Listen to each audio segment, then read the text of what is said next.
पाँचवीं कक्षा के विद्यार्थियों, JCERT के डिजी स्कूल में आपका स्वागत है।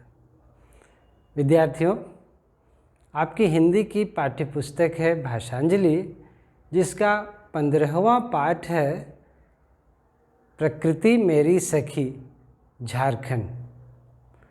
इस पाठ में हम लोग आज झारखंड की जुबानी कुछ ऐसी बातें जानेंगे जिससे आपका ज्ञान वर्धन होगा। आइए विद्यार्थियों, पाठ का आनंद लेते हैं। प्रकृति मेरी सखी झारखंड। मैं झारखंड हूँ, आपका प्यारा राज्य। प्रकृति ने मुझे दिल खोल कर संवारा है। अनुपम छटा और मनोहारी दृश्यों से भरा पड़ा हूँ मैं। जंगलों में कलकल करती नदियाँ और पक्षियों के कलरव मानव मन को शांति देते हैं। हरियाली की चादर ओढ़े मेरा अधिकांश भूभाग ही मेरी पहचान है। इतना ही नहीं, मैं पूरा का पूरा जंगलों एवं झाड़ियों से घिरा हूँ।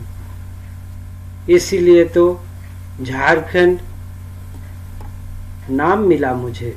एक ओर पारसनाथ की पहाड़ी तो दूसरी ओर पतरातू की घाटी, कहीं शीतल जल की नदियां तो कहीं सूर्य कुंड सरीखे गर्म जल स्रोत। इन विविधताओं को भी अपनी बाहों में समेटा हुआ हूँ मैं।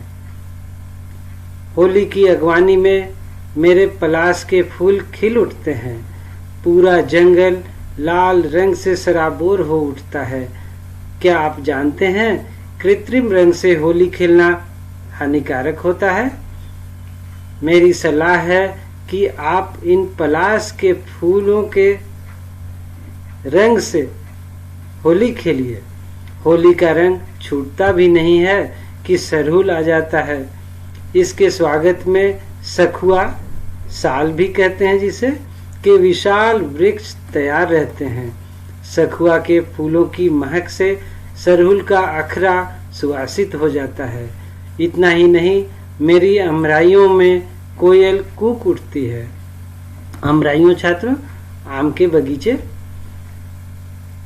रातों में महुआ टपकने लगता है।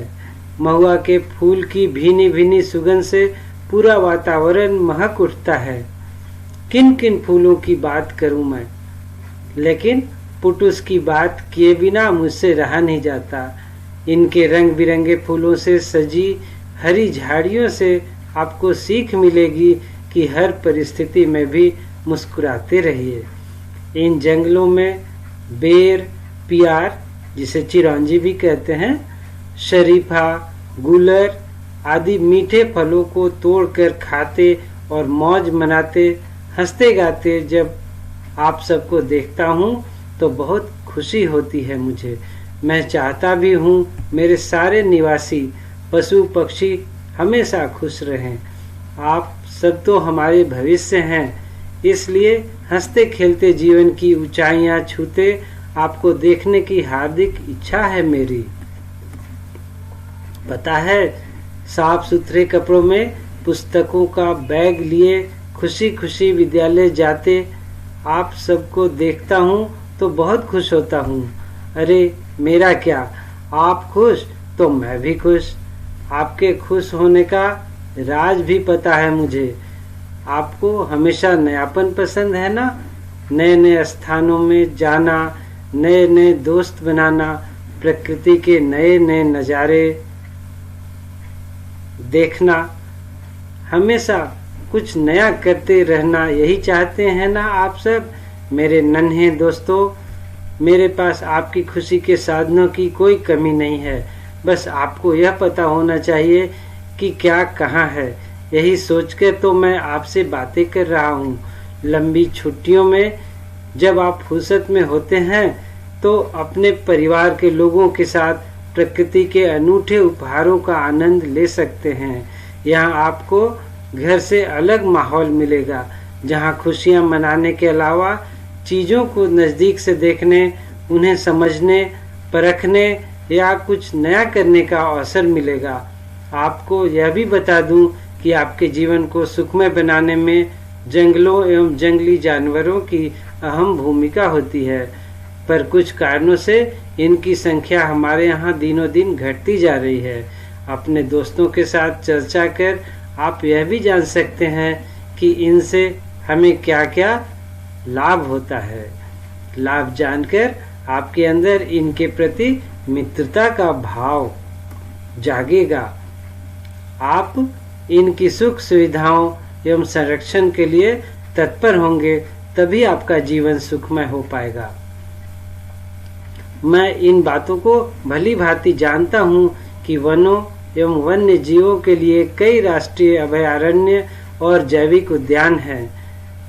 आप जब वहाँ जाएंगे तभी पता चलेगा कि इनकी क्या अहमियत है, कितना मजा है उनके नज़दीक रहने का। इसके लिए आपको अधिक दूर भी नहीं जाना पड़ेगा। आप जिस किसी भी क्षेत्र में हो, आपके क्षेत्र में ही कोई न कोई अभयारण्य अवश्य है। अभयारण्य कहते हैं छात्रों जहाँ पर जानवरों, पक्षियों आदि को रहने का उचित स्थान होता है। अभयारण्य जैविक उद्यान जंगलों का ऐसा क्षेत्र होता है जहाँ पशु पक्षियों को संरक्षित किया जाता है ताकि वे बिना भय के विचरण कर सके। ये अभयारण्य हैं रांची का बिरसा जैविक उद्यान एवं खूंटी का बिरसा मृग विहार, धनबाद का तोपचांची अभयारण्य, गुमला का पालकोट अभयारण्य, कोडरमा का गौतम बुद्ध अभयारण्य, पूर्वी सिंहभूम का दलमा अभयारण्य, साहेबगंज का उधवा पक्षी विहार, हजारीबाग राष्ट्रीय उद्यान, लातेहार का बितला राष्ट्रीय जैविक उद्यान, चतरा का लावालौंग वन आश्रयनी। इनमें से कुछ अभयारण्य विशेष जानवरों के लिए अधिसूचित हैं, जैसे दलमा हाथियों एवं बेतला बाघों के लिए अधिसूचित है। अधिसूचित मतलब संरक्षित, वहां पर उनके रहने की विशेष व्यवस्था है। वैसे तो इन क्षेत्रों में घूमने का अलग ही आनंद है, पर जानवरों की अपनी जीवन शैली होती है, इसलिए उनके साथ कैसा व्यवहार किया जाए यह जानना बहुत जरूरी है। गाइड आपको घुमाने से पहले सभी नियमों एवं आवश्यक सावधानियों की जानकारी देते हैं। वे जैसा कहें वैसा ही करना चाहिए।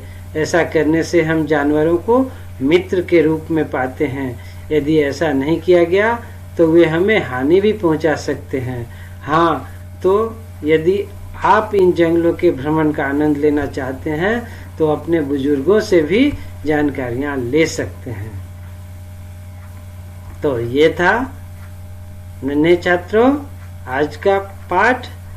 अगले पाठ में फिर भेंट होगी, तब तक के लिए धन्यवाद।